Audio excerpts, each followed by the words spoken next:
parce c'était que un peu difficile. c'était un peu voilà. difficile de croire Ousmane Sonko day ko fréquenter parce que non. En fait, c'est la surprise normale parce que événement bi ça nous a pris de court ñun ñëpp. xaaruñu woon événement bi. C'est normal aussi. xaaru leen événement bi wala xaaru leen Ousmane Sonko muy fréquenter ces genres de salons de massage. xam nga lan la ñuy xaaru nga yeewu ñu ne la Ousmane Sonko dañ ko porter plainte jigéen moo ko porter plainte. Déjà boo xoolee du ñun rek Sénégalais yëpp la parce que c'est-à-dire c'est par rapport au pédigré de Ousmane Sonko par rapport à son parcours. xam nga Ousmane Sonko Sénégalais fii la juddoo fii la yaroo fii la màggee fii la jàngee donc nekkul koo xam mën na réer nit ñi. donc lu mu defoon xam nañ ko dégg nga c'est pourquoi on sait que moom mosul def loo xamante ne lu nuroo ak yu mel nii quoi mosu ko def parce que bu ko defoon ni xam nga ñun Sénégalais la Sénégal dëkk bu ndaw la de. xam nga loolu mosul am boo xoolee moom Ousmane Sonko ñi ko gën a xam ñoo ko gën a jege loolu man par exemple bi ma ñëwee si ñoom.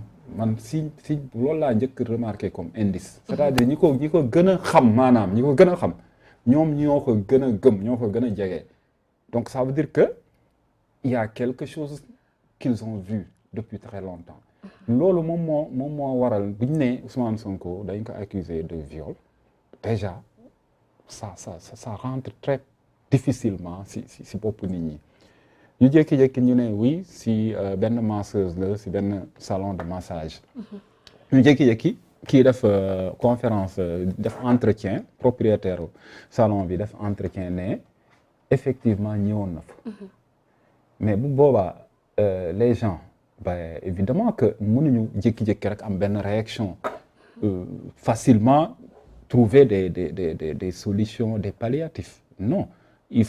Parce que il faut que ñuy réfléchir di garder le silence un bon moment de silence et cetera maintenant bi ñu demee ba moom mu wax def conférence am def sa déclaration de presse mais si la ñu commencé di xam ne kii franchement lii moo taxoon mu dem foofu parce que effectivement massage thérapeutique loolu da doon faju wax na fan la jaar ba egg foofu donc loolu moom moo tax ñun comme xam nañ ko aussi ñu gën a am confiance mais c'est pas de ñun rek ñoo am confiance si moom ce sont les Sénégalais parce que xam nga Ousmane Sonko moom kañ la fi commencé du 2014 la commencé en partie kañ lañ commencé di wax waxam 2016 sax pratiquement fi bu doon def ay campagne ñaata nit ñoo ko doon topp donc comment se fait-il que tous ces gens là ñu koy défendre di ko gëm il faut se poser cette question là parce que daf ko liggéey daf ko wane c'est tout oui parce que daf ko prouver c'est pas xam nga les gens là kenn moomu leen aussi ah comment se fait-il que moom ñu accusé ko de viol tous ces gens là ñu koy défendre il faut se poser cette question là. Il y en a aussi qui disent que Ousmane Sonko dans cette histoire de viol il s'est victimisé non seulement mais aussi dafa dem si li nga xam ne mooy guerre médiatique bi aussi te mu nekk loo xam ne mun nañu wax ne si 8 discours yi nga xam ne énuméré nga ko sa livre bi mun nañu wax ne si Ousmane Sonko moo ko réalisé donc du coup populisme boobu nit ñi di koy jiñ aussi est-ce que amul benn kii aussi bi ñu ko si mën a coller motif aussi Amadou. mais peuple sénégalais xam nga ma ne dama bëgg expliquer que moom le parti là bi ñuy lancer mouvement des cadres hein on était 1200 cadres bi ñu koy lancer 1200 xam bu ñu nee cadre mooy koo xamante ne jàng na. C'est des gens qui sont dans la diaspora, qui ont fait des études assez poussées, qui maîtrisent la communication, qui sont déjà des psychologues, etc. xam nga ñu lay déglu aussi souvent aussi il faut pas nga leen di xeeb aussi am na ñoo xamante ne maanaam li ngay wax ni avant ngay yeggali ñoom comprendre nañ la mais Ousmane Sonko mënul manipuler ñooñu ñëpp ñaata populiste ñoo fi am yaakaar nga ne nit ñi comme ça benn nit comme ça mën na leen manipuler nii ak yooyu noonu. mais comme ça quand Ousmane Sonko on l'attaque du ma ne on l'attaque dañ koo jiñ li nga xam ne mooy viol.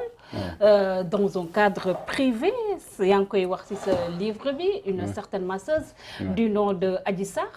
dëkk dans les îles du Saloum une parfaite inconnue. mun nañu wax ne une très jeune femme boo xam ne voilà mun nañu wax ne ci 2022 bi la soog a am 22 ans. donc à l'époque mun nañu wax ne 18 ans la amoon. Ousmane Sonko amoon 18 ans. Elle est née en 2000. 20 ans la amoon. voilà donc de toute façon même si âge am bi sax yaa ngi koy wax ci sa ay kàddu. oui c'est flou. c'était assez flou. moom mu demal fa boppam ñu lu fa ko fa dal ko.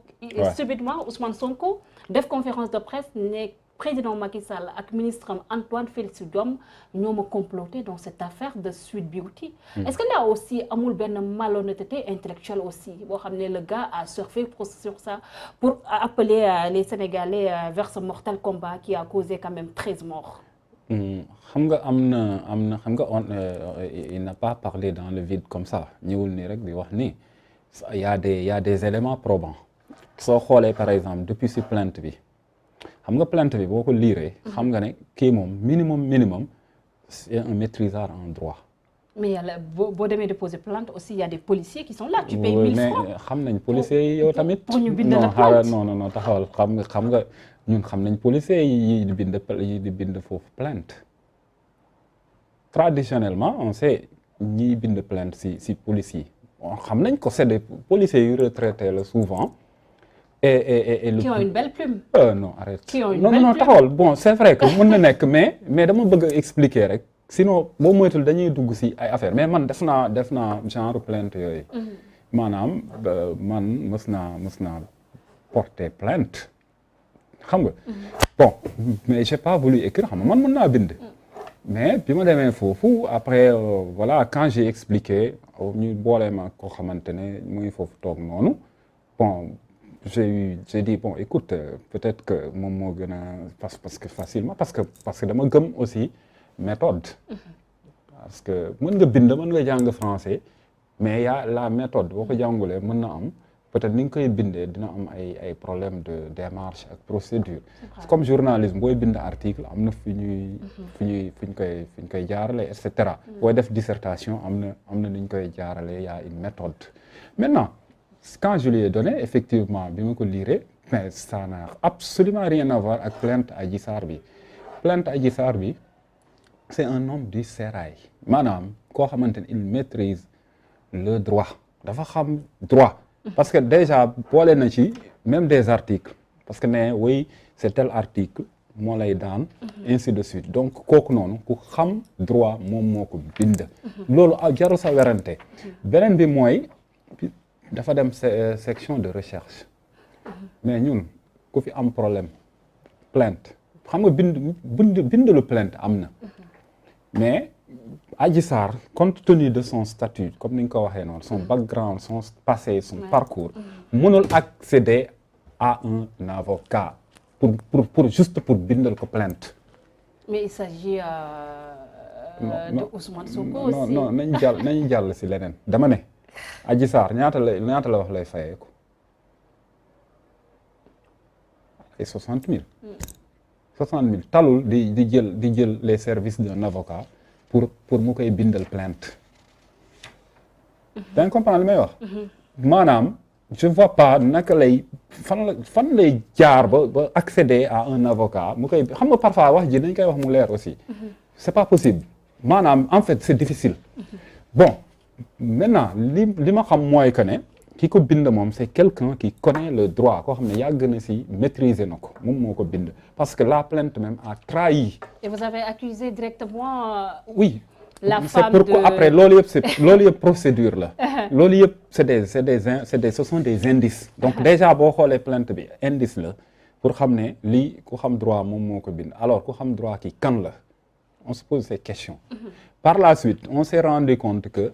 si témoignage propriétaire bi madame Ndeye Khady comment dire ak son mari son épouse on s'est rendu compte que moom comment dire Adji da doon communiquer avec des éléments de l'extérieur on s'est rendu compte que ki mu doon communiquer moom si boppam un certain Mbaye on a fait sa filiation on s'est rendu compte que am na benn parenté ak un homme politique connu donc si loolu aussi des échanges entre des avocats aussi wane na sujet boobu noonu débattre nañ si waxtaanoon nañ si avant parce que ce sont les avocats yi ñoom si boppam ñoom ñoo waxtaan.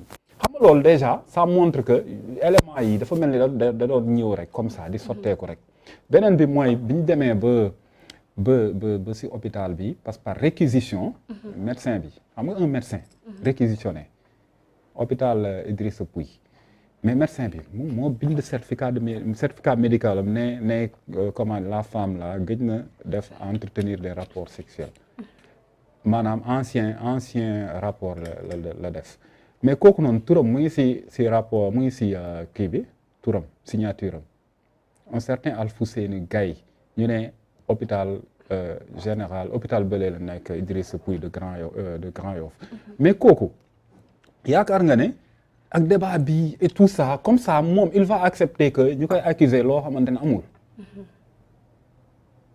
c'est un médecin quand même c'est sa crédibilité nit ñi comment on peut brandir un certificat médical ñu ne moom médecin bi muy mel ni comme ñu ne njàpp bi tey nekk Sénégal 7 kooku dañ ñoo ne Alfousseyni Gaye hôpital Idrissa Pouye de Grand Yoff moom moo def moom moo examiné comment dirais-je moo examiné Adji Sarr dégg nga lii la bind nee na ne le médecin Alfousseyni Gaye de l'hôpital général Idrissa Pouye dit je sous-signe agissant sur réquisition numéro 09102 SR du 3/2/2021 aux fins d'examiner la nommée Adji Sarr née le 3 mars 2000 point elle a été reçue dans nos services ce 3/2/2021 à 16h15 l'examen de ce jour ne retrouve pas de lésions vulvaires déchirure ancienne de l'hymen sur 3h, 7h et 11h. Des prélèvements ont été faits en vue de tests ADN. Au total, ça c'est la conclusion, déchirure ancienne de l'hymen. Ça, ce certificat médical dit clairement que Adji Sarr n'a pas entretenu des relations sexuelles maanaam gisantewul ak góor depuis bu yàgg. donc moom dafa ne si kii yom nee na yàggul biñ ko violé donc ça veut dire que certificat médical bi dañoo tudd turu médecin bi tudd turu hôpital bi muy liggéey xam nga loolu yow mën a vérifier damal hôpital Idrissa Pouye nga laajte foofu docteur Alfousseyni Gaye xam nga kooku dégg na débat yi yëpp man bu doon man xam naa je connais les médecins je connais les professionnels je connais aussi les chercheurs et tous les universitaires médecins yi ay universitaires la ñu c'est des chercheurs donc ñooñu du ñu accepter ñu leen di tudd nii comme ça si yii te amul quoi bu amul woon dafay génn ne lii amul wala mu bind benn note ne amul